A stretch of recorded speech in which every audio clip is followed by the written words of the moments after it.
సినిమాకి వేరియేషన్స్ అప్పుడే ఇప్పుడు ఆయన చెప్పినట్టు ఒక లారీ డ్రైవర్ ఒక పక్క, నారి నడుము నారి ఒక పక్క, ఇట్లా రకరకాల సినిమాలు చేస్తూ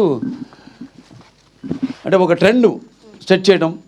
అంటే ఫస్ట్ అసలు చలనచిత్ర పరిశ్రమలో, ఈ భారత చలనచిత్ర పరిశ్రమలో ఒక కమర్షియల్ ట్రెండ్ సెట్ చేసింది ముందుగా నాకు జన్మనిచ్చి నన్ను అందరి గుండెల్లో ఆయన ప్రతిరూపంగా నిలిపిన యుగపురుషుడు. అలాగే విశ్వ నటన ఎలా ఉంటుందో చూపించిన నా తండ్రి, నా గురువు, నా దైవం కారణ జన్ముడైన నందమూరి తారక రామారావు గారు. ఆయన నాకు ఇన్స్పిరేషన్ అండి. ఎందుకంటే ఇటువంటి వాటిల్లో అప్పుడు ఏదో ఒకటి కొత్తదనం మొదటి నుంచి కూడా ఆయన మంచి పండు వయసులో ఉన్నప్పుడు రాజు పేద డీ గ్లామరైజ్ క్యారెక్టర్ చేయడం, అదే ఇన్స్పిరేషన్తో నేను భైరవ దీపంలో మరి కురుపి వేషం చేయడం అంతకంటే ఘోరం అసలు. అందులో అయినా అంత కొంచెం నీట్గా, ఇందులో అయితే అసలు టోటల్గా హంచ్ బ్యాక్, ఒక కన్ను మూతపడిపోయి పళ్ళు బయటకు ఉండి అంటే అట్లా చేయడం ధైర్య సాహసాలు ఇచ్చింది ఆయనే నాకు. అటువంటప్పుడు ఎప్పుడు కొత్తదనం ప్రజలు కోరుకుంటూ ఉంటారు, డెఫినెట్గా వాళ్ళు ఉంటుంది, కానీ ఏంటన్నది అది మనం ఎక్స్ప్లోర్ చేయాలి, అది ఇంపార్టెంట్. ఎందుకంటే దానికి ఒక సర్వే అంటే మనం ఒక ఆత్మ పరిశీలన చేసుకోవాలి. ఇంతవరకు చేసింది ఏంటి, ఇంకా ఏం చేయాలి, ఇంకా ఒక అదే యాక్టింగ్ అంటే నేను చెప్తుంటాను, అరవడమో లేకపోతే ఏడవడమో ఒకరిని ఆనందపరచడానికి విసిరే నవ్వు కాదు. యాక్టింగ్ అంటే ఒక పాత్రలోకి, ఆ పాత్రలో యొక్క అనుభవాలు మనకు తెలీదు. ఆత్మలోకి మనం వెళ్ళడం యాక్టింగ్ అంటే. సో అటువంటిది చేద్దాం, కొత్తగా చేద్దాం. అలాగే కృష్ణప్రసాద్ గారు, మన ముఖ్యంగా ఎస్పి బాలసుబ్రహ్మణ్యం గారు, ఆయన వెనకుండి సారథిగా ఈ చిత్రానికి వెన్నెముకై కృష్ణప్రసాద్ గారిని ప్రోత్సహించడం. నిర్మాత ఎవరన్నది కాదు, మంచి ఆలోచనతో వచ్చిన ఎవరైనా సరే వాడిని మనం ప్రోత్సహించాలి. కొత్తదాన్ని మనం ప్రజలు ఇవ్వాలి. మేము ఎప్పుడూ ఒక నిత్యావసర వస్తువులు లాంటి వాళ్ళం, అంటే ఎవ్రీడే ఒక కమోడిటీ. సో అది మనం ఇస్తూ ఉండాలి. మన తెలుగు ప్రజల్లో ఒక ప్రత్యేకత ఏంటంటే ఎప్పుడు కొత్తదాన్ని ఆదరిస్తారు. మొదటి నుంచి చెప్పుకొచ్చాను, నాన్నగారు మంచి పండు వయసులో ఆయన భీష్ముడు పాత్ర వేయడం ఏంటి, అటువంటి ఎన్నెన్నో సాహసాలు చేసి ప్రజల మన్నలను పొందారు ఆయన. అంటే ఆయన ఒక 10-15 సంవత్సరాల ముందు ఆలోచించేవారు.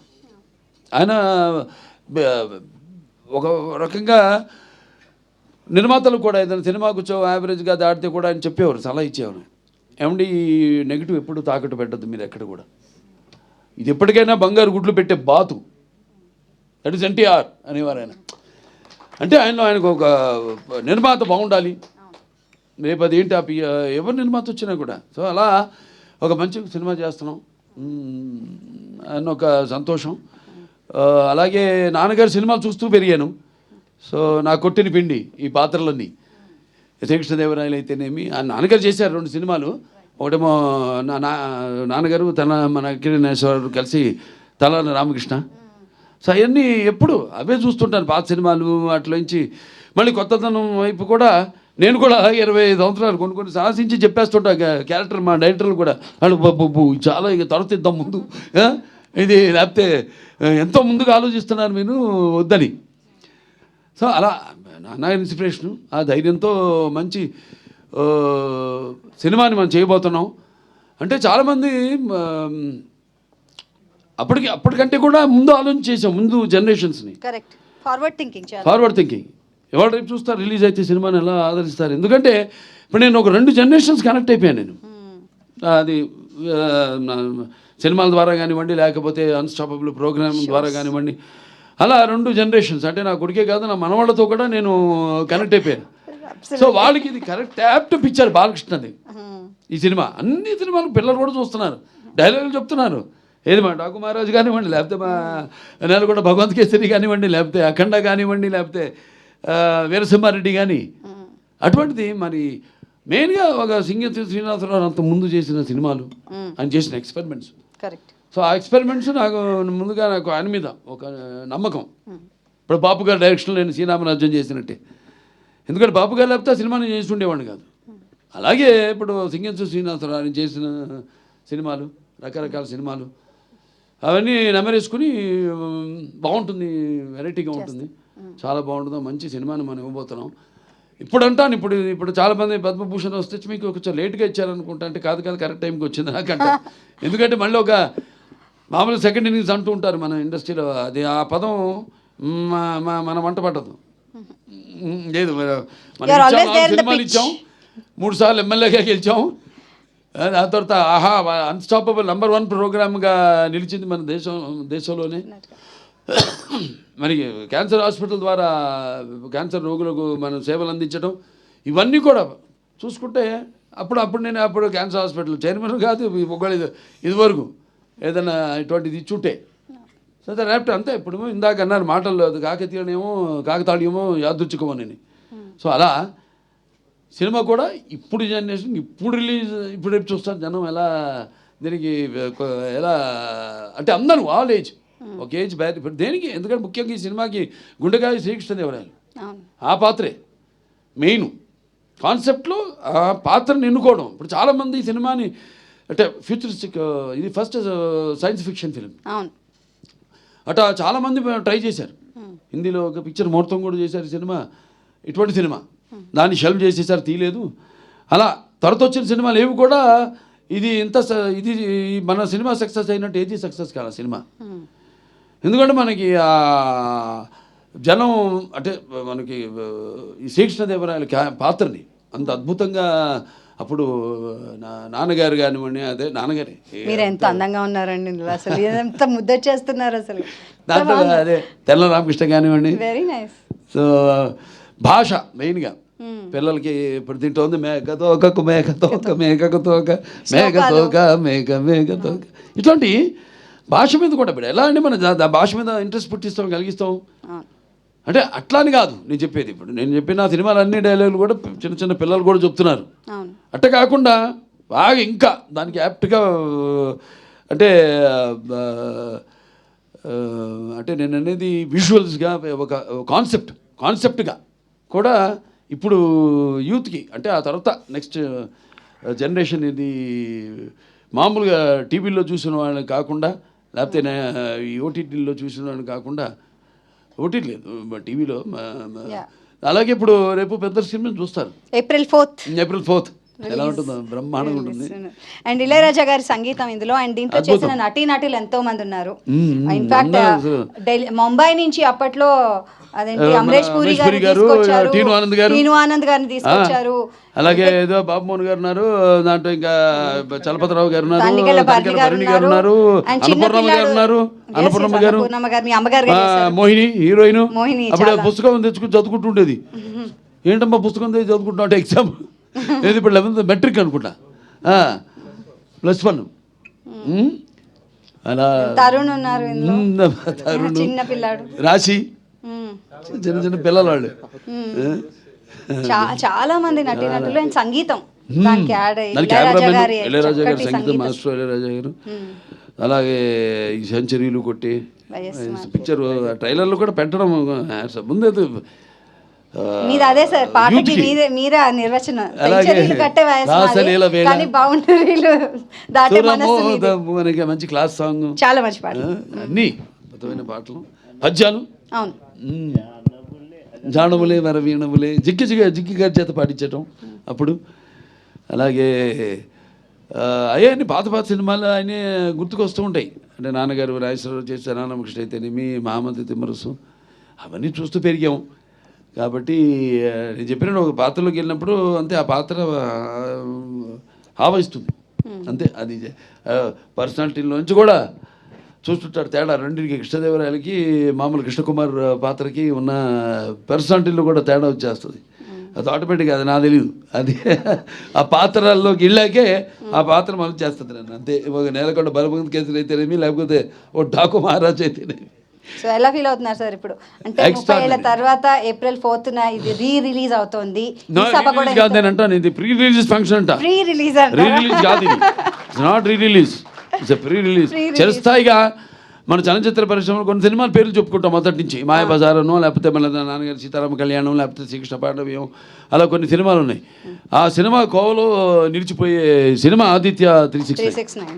దీనికి సీక్వెల్ కూడా రెడీ అయిపోయింది, మొదలు పెట్టేస్తాం. ఇంకా మొదలు పెడితే అంతే నాకేంటంటే ఒకసారి మొదలుపెట్టేసి కృష్ణప్రసాద్ గారు కూడా ఆయన్ని ముఖ్యంగా మెచ్చుకోవాలి. ఎన్నో వ్యయప్రయాసాలు కూర్చి అసలు కాన్సెప్ట్ రావడం, ఒక సినిమా అంతకుముందు నిర్మాత అంతే ఆయన. శ్రీదేవి మూవీసు, అనిత గారు ప్రెజెన్స్, ఎస్పి బాలసుబ్రహ్మణ్యం గారు ప్రెజెన్స్, ఆవిడ నిర్మాత. ఆవిడ స్టేట్ బ్యాంక్ ఆఫ్, అది ఎంత ధైర్య సాధనలు అసలు, అంత అద్భుతమైన సింగింతో శ్రీనివాసరావు. ఇప్పటికీ చూశారుగా 94 ఏళ్ళు ఎలా మాట్లాడుతాను ఆయన. నన్ను అడుగుతుంటారు అప్పుడప్పుడు, ఏంటి బాబు ఎప్పుడు మాట్లాడుతున్నా పార్ట్ 2 రెడీ డైరెక్ట్ చేసేయాలి అని. అండ్ ఈజ్ అప్డేటెడ్ వాటికి టెక్నిక్ అన్నిటికి కూడా ఈజ్ అప్డేటెడ్. వాడికి హ్యాట్స్ ఆఫ్. మొదలు పెట్టాలి తొందరగా, ఉంది కథ రెడీ. అంతే. నేను ఆయన కూర్చొని ఒక పాత్ర వేస్తాను అందులో. నేను ఆయన కూర్చొని అన్ని ఫైనలైజ్ చేసుకున్నాను. కానీ ఒక రాత్రిలో రెడీ చేసాం సబ్జెక్ట్ పార్ట్ 2. ఒక రాత్రికల్లా సబ్జెక్ట్ ఫైనలైజ్ అయిపోయింది, అంతా రెడీగా ఉంది. అది ఇంకా ఇప్పుడు ఉన్న టెక్నిక్ ఇప్పుడు చాలా నిజంగా వీళ్ళు మెచ్చుకోవాలి. ప్రసాద్ ఫిల్మ్ క్రాఫ్ట్స్ వాళ్ళని, కార్పొరేషన్ హ్యాట్స్ ఆఫ్. చాలా మంది అతని నిద్రాహారాలు మాని ఒక మంచి సినిమా చేస్తున్నారు. టీం అన్నా అసలు వాళ్ళు ఒక 300 పైన, సుమారుగా 350 మంది అందరూ వాళ్ళు ఇది ఒక మంచి సినిమా చేస్తున్నాం మనం, చిరస్థాయిగా దీన్ని ఎలాగైనా నిలబెట్టాలి ఈ సినిమాని. చలనచిత్ర కేవలం మన తెలుగు చలనచిత్ర పరిశ్రమలోనే కాదు, భారత చలనచిత్ర పరిశ్రమ దీన్ని నిలబెట్టాలని పాప అర్నిషాలు కష్టపడి ఒకే ఒక ప్రింట్ దొరికింది. అప్పుడు ఇదంతా లేదు, డిజిటలైజ్ చేయడం. తర్వాత 2006లోనో 2008లోనో వచ్చింది అప్పుడు అది. అప్పుడు మేము గ్రాఫిక్స్ ఎలా వాడలేదు, యూమాటిక్ టెక్నిక్ వాడాం. చాలా కొత్త ఇప్పుడు వాళ్ళకి నేర్చుకోవాలి, ఖర్చు చాలా తగ్గించుకోవాలి సినిమా అన్నది. నిజంగా మనం వాడిన టెక్నిక్, ముందు గ్లాసు పెట్టి కబీర్లాలు, దానికేమో మ్యాట్ పెయింటింగ్ కాకుండా మళ్ళీ బుక్స్లోంచి ఫోటోగ్రాఫ్స్ కానీ కట్ చేసి అవన్నీ అంటించి మళ్ళీ దానికి మినియేచర్సు, ఇవన్నీ రోజు 2 షాట్లు తీసేవాళ్ళం. టాక్ డిస్మాంటిల్ చేసేసి అప్పుడు క్లోజప్స్, మిడ్ షాట్స్ తీసుకునేవాళ్ళం. చాలా అంటే చాలా 3 కెమెరామెన్లు దీనికి, శ్రీరామ్ గారు, అలాగే మన విఎస్ఆర్ స్వామి గారు. అందుకే ఆ తేడా కనపడుతుంది మనకి.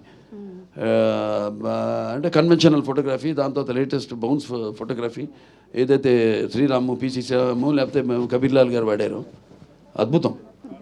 సో 4th ఏప్రిల్ అందరినీ ఒకసారి మరోసారి మీ పిల్లలతో అందరితో వచ్చి చూడాలని మీరే చెప్పాలి అందరికి, బికాజ్ యు ఆర్ చూస్తారు, మీరే భుజం మీద అంత కాన్ఫిడెంట్ నాకు. ఎందుకంటే ఇప్పుడు అప్పట్లో చేసాం, అది నేను చెప్పినట్టు చిరస్థాయిగా ఉండిపోయే సినిమా ఇది ఖచ్చితంగా. ఇక ఎక్కడి నుంచి ఇక ఈ సినిమా చూస్తూనే ఉంటారు, ఇక జనరేషన్స్ టు జనరేషన్స్ నిర్విరామంగా ఫర్ ఎవర్.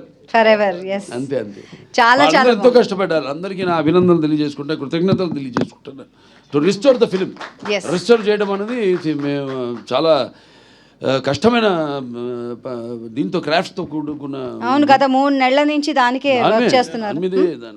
8 months నుంచి. I'm sorry sir. సో 8 నెలల నుంచి చేశారంటే ఇట్స్ రియలీ గ్రేట్. మళ్ళీ ఇది తెలియదండి, రీబార్న్ అన్నట్టు చెప్పాలంటే ఈ సినిమా గురించి ఇప్పుడు తెలుస్తుంది. అప్పుడు కొంతమంది చూశారు కానీ ఎవడు చేసినా కూడా ఎవడు అది అనుకున్నంత వరకే, అంతేగాని ఏది జరగల ప్రాక్టికల్గా.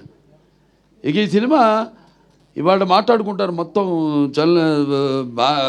మన ఇండియన్ ఫిలిం కమ్యూనిటీ మొత్తం కూడా ఈ సినిమా గురించి మాట్లాడుకుంటుంది ఇప్పుడు రిలీజ్ అయ్యాక సినిమా గురించి. ఖచ్చితంగా no doubt about it. Telugu వాళ్ళ గొప్పతనం, మన వాళ్ళ తెలుగు వాళ్ళ ముందు చూపు, ఖచ్చితంగా ఫార్వర్డ్ థింకింగ్.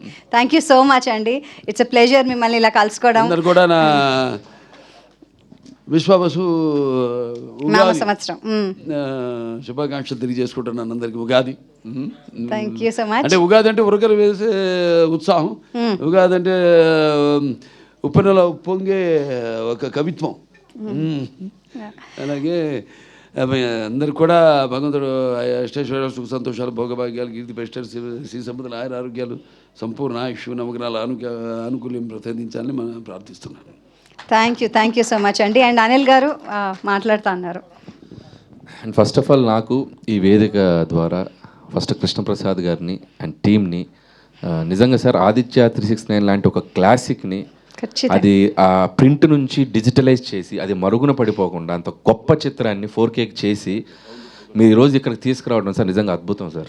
ఎందుకంటే ఎన్నో తెలుగు గొప్ప చిత్రాలు బ్లాక్ అండ్ వైట్ చిత్రాలు కూడా చాలా వరకు మనం ఇప్పటికీ టీవీలో చూస్తున్నాం. అంటే అలాంటి సినిమాలు సేవ్ చేయడం అనేది కూడా మనకు అవసరం. అండ్ ఇంకోటి బాలయ్య బాబు గారు చెప్పినట్టు ఇది నిజంగా ఇది రిలీజ్ కాదు, ప్రీ రిలీజ్. నాకెందుకో ఆయన అఖండ, వీరసింహారెడ్డి, భగవంత్ కేసరి, డాకు మహారాజ్, అఖండ 2 మధ్యలో ఇది ఒక బ్లాక్ బస్టర్ అయిపోద్దాం అనిపిస్తుంది. అవ్వచ్చు, అవుతుంది కూడా. సో ఖచ్చితంగా అలాగే తెలుగు ప్రేక్షకులందరికీ నా విజ్ఞప్తి. సో మేము చిన్నప్పుడు ఈ సినిమాని సెలబ్రేట్ చేసుకున్నాం, ఇది మళ్ళీ థియేటర్లో వస్తుంది. సో పిల్లలకి ముఖ్యంగా ఈ సినిమాలో చాలా అద్భుతాలు ఉన్నాయి. తెలుగు భాష గురించి, తెలుగు పద్యాల గురించి, తెలుగు రాజుల గురించి, తెలుగు కవుల గురించి ఎన్నో గొప్ప విషయాలు ఉన్నాయి. అలాగే సైన్స్ గురించి, అలాగే ఫ్యూచరిస్టిక్గా, అలాగే రియలిస్టిక్గా చిన్న చిన్న పిల్లలు చేసే చిన్న చిన్న అల్లరి ఉంది. ఒక కోహినూరు వజ్రం, చాలా వెరైటీ ఎలిమెంట్స్ ఉన్నాయి. సో ఖచ్చితంగా ఈ వీకెండ్ పిల్లలందరినీ తీసుకెళ్ళి ఖచ్చితంగా ఈ సినిమాని చూపించండి.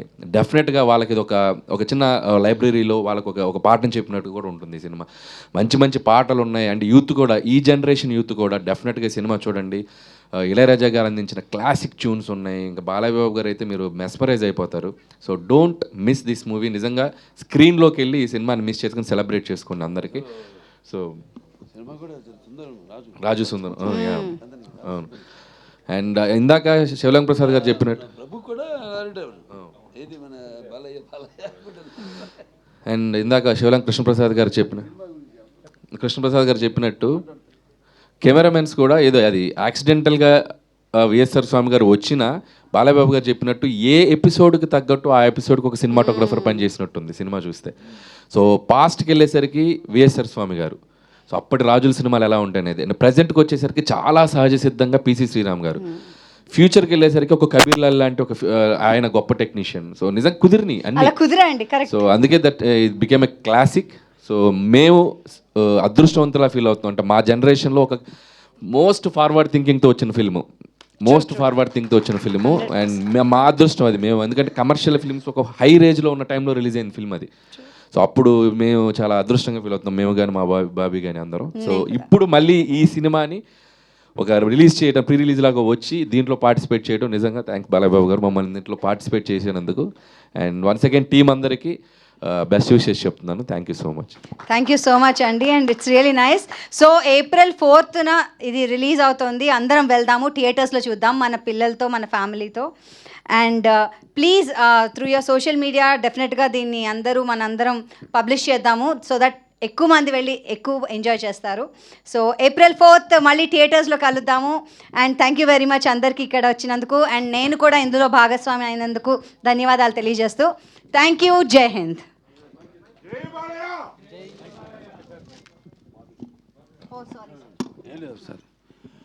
ఇప్పుడు నాకు ఒకటే ఇన్స్పిరేషన్, ఇంకోటి మర్చిపోయాను. ఏంటంటే ఇప్పుడు నాన్నగారిది కర్ణ ఉంది, దాంట్లో ఒక డైలాగ్ ఉంది. అంటే భాష మీద మనం ఎట్లా జనాన్ని అట్రాక్ట్ చేయాలి. ఫస్ట్ మన భాష it's call the Italian of the east. Telugu అనేది అంత సుమధురమైన భాష, అలాగే పవర్ఫుల్ భాషను కూడా చేసింది నాన్నగారే. మళ్ళీ అప్పటిదాకా మనకి పుస్తకాలు, ఆ కవిత్వం వాటి వరకే రెస్ట్రిక్ట్ అయింది భాష మంది. ఇప్పుడు కర్ణలో ఉంది, లేకపోతే విరాగి అయిన పాండురాజుకు సరగణి కుల ప్రవర్తనాశక్తి అయిన కుంతికి జనించిన పాండవులు అని అది ఇదని దాని ఇంట్రెస్ట్ కలగడానికి మళ్ళీ నెమ్మదిగా ఒక్కొక్క లైన్కి మరి పాండవులు, దాని తర్వాత మళ్ళీ పాండవులు లాగినప్పుడు ఇంట్రెస్ట్ కలుగుతుంది. జనరల్గా అర్థం కానివాడికి, బామరుడికి అర్థం కాదు. ఏంటి ఎందుకు ఇలా లాగాడాయన, పాండవులని ఎందుకు లాగాడాయన అని. అప్పుడు నెమ్మదిగా ఏ పండితుల దగ్గరికి వెళ్ళడం, తెలుసుకోవడం, ఏంటండి ఎందుకు అలా లాగాడాయన పాండవులు అని. అంటే అదే అతనికి వాళ్ళ మీద ఉన్న కసి, కోపం అది అని దాని అర్థం తెలుసుకుని వాళ్ళే నెమ్మదిగా విని 10 సార్లు చివరికి ఒక్కొక్కడు ఒక్కొక్క ఎన్టీఆర్ రామారావు అయిపోయి వాళ్ళే కాళ్ళల్లో పైకి వేసుకుని డైలాగులు చెప్పే. అంటే మాధ్యమం, సినిమా మీడియా అండ్ ఆలోచన మాధ్యమమే కాదు, ఒక హౌ టు ఎలా దాన్ని. ఇప్పుడు పిల్లలకు ఉంది, నేను చెప్పాను ఇందులో మేకతోక మేకతోక మేకతోక మేక మేకతోక మేకతోక మేక ఒక్కొక్కతోక మేక మేకతోక మేక మేక ఒక తోక మేక మేక తోక మేక. దీనికి అర్థం చెప్పండి. ఏమీ లేదు, అర్థం అవుతుంది. మేక తోక అంతే. అలా అంటే పాత సినిమాల్లో కూడా కొంచెం దోమ గుర్తుకొచ్చి వచ్చాను అని ఆడు భట్టుడు అడుగుతాడు అక్కినే నాగేశ్వరరావుని. అడితే గంజాయి తాగి తురకల సంజాతమ చేత కళ్ళు చబికొన్నావా కొడక, ఎక్కడ కొంచెం యుద్ధము దోమ గుర్తుకొచ్చి వచ్చాను అనగానే మళ్ళీ నాన్నగారు నాగేశ్వరరావుని అడగడం, మీకు ఆ సమస్య ఇస్తున్నాం పూరించండి రామలింగ తెల్లారి రామలింగ గారు అని. కానీ రంజన చెడి పాండవులు హరిభంజనులరై వెరటు కొలుపు పాలైరి అకట సంజయ విధి నేమందును కుంజర యుధము దోమ గుర్తుకొచ్చి వచ్చాను అని. అది భాషలో ఉన్న టంగ్ ట్విస్టర్స్ ఉన్న అర్థం ఎలా అట్లా మార్చేసి, అయ్యా రామకృష్ణ నీ తలకి 2 వైపుల పదునేనయ్యా అంటారు నాన్నగారు. క్లాసిక్ వాళ్ళు పుట్టారండి, వాళ్ళు ఆ పాత్రకు పుట్టారు అంతే. నాన్నగారు కానీ నాగేశ్వరరావు కానీ అట్లా పుట్టారు. అలాగే ఈ పాత్రకి నాకు అవకాశం కలగడం అనేది నా ముందుగా బిడ్డగా పుట్టడం, తర్వాత నాకు అవకాశం రావడం హ్యాట్స్ ఆఫ్ మా నిర్మాత గారికి, మా డైరెక్టర్ సింగీత శ్రీనివాసరావు గారికి, ఎస్పి బాలసుబ్రహ్మణ్యం గారికి. ఆయనకి నా జీవితాంతం రుణపడి ఉంటాను నేను. ఇటువంటి అద్భుతమైన సినిమా పాత్ర నా చేత చేయించినందుకు.